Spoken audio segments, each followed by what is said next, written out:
And Mary gave birth to her firstborn son, and wrapped him in swaddling cloths, and laid him in a manger, because there was no place for them in the inn.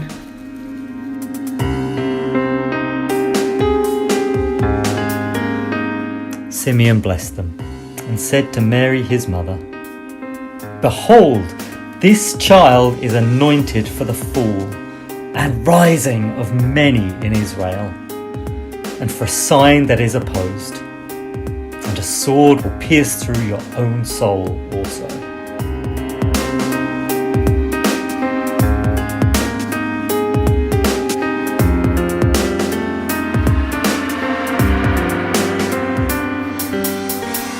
But standing by the cross of Jesus were his mother and his mother's sister, Mary, the wife of Clopas, and Mary Magdalene.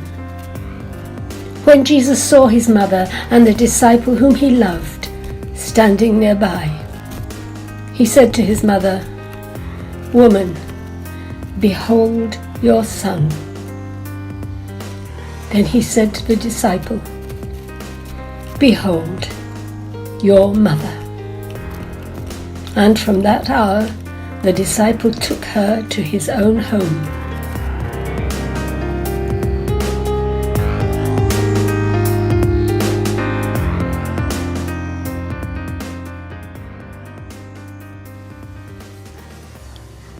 Is it nothing to you, all you who pass by? Look and see if there is any sorrow like my sorrow.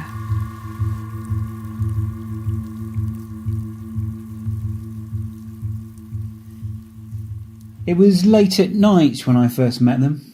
They looked cold and scared. He was trying to put a brave face on it.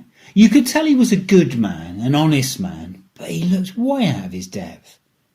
And she seemed so young, so vulnerable. They both did.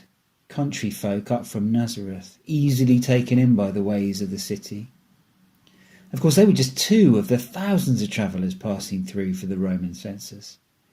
There were so many like them, but they seemed so different somehow, as if they knew something they couldn't communicate, something that had terrified the life out of them. I ran an inn in Bethlehem in those days. Hundreds of people passed through my doors. I was used to the scammers, the hustlers, the opportunists, the confidence tricksters. I also dealt with my fair share of drunks, losers and Roman troops who had no intention of paying. But I knew with this couple that they were genuine. They came into my place road-weary and sore. They seemed so down on their luck. As they walked in, I realised she was about to drop. He looked at me imploringly, but I had nowhere. Everything was booked up. All of Bethlehem was booked up. Then I had an idea. I had a stable out the back. It was tiny with my old donkey standing in it. Well, he would have to spend a few days in the yard, and I set the lad too on scraping it out and washing it down. Didn't look too bad when he'd finished. I wasn't a married man in those days. Still young, free and single, didn't know too much about babies. But old Ruth down the road, she acted as midwife and set all the men boiling water and ripping up towels. I think this is just to keep us out of the way. Anyway, they were so grateful, so relieved. And then there he was, born in my stable, with Zeb, my old donkey, standing outside. The news went round fast, of course. Always does when there's a new baby to be seen. People always love babies. Even the shepherds looking after the local herd got in on the act and came to see what was going on. I had to chase them all away in the end. Poor girl, she needed sleep and he looked exhausted. I must say I felt proud that night, like I was a father myself. Didn't feel that again until I had my own kids. Just so happy I could do something for them. Well, they went away soon after and I didn't see any more of them. Didn't expect to. As I say, there were thousands like them on the move. It was odd though. I kind of heard rumours over the years, an important holy man from humble beginnings teaching in Galilee. Some people told me he'd been born in a stable in Bethlehem. But you always get a lot of stories in my game. Once the wine starts flowing, you get everyone's life history, how their wife no longer understands them, or the details of the day they met the men from the planet Zarg.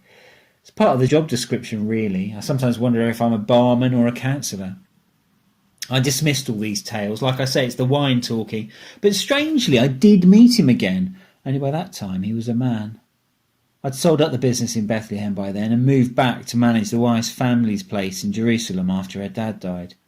I hadn't seen him since he was a tiny baby. I only saw him briefly the second time through a curtain as I handed food to the waiters. But my cousin had been following him. He's the bright spark of the family. He knew all the details, and I put two and two together. Who was he? I didn't ask.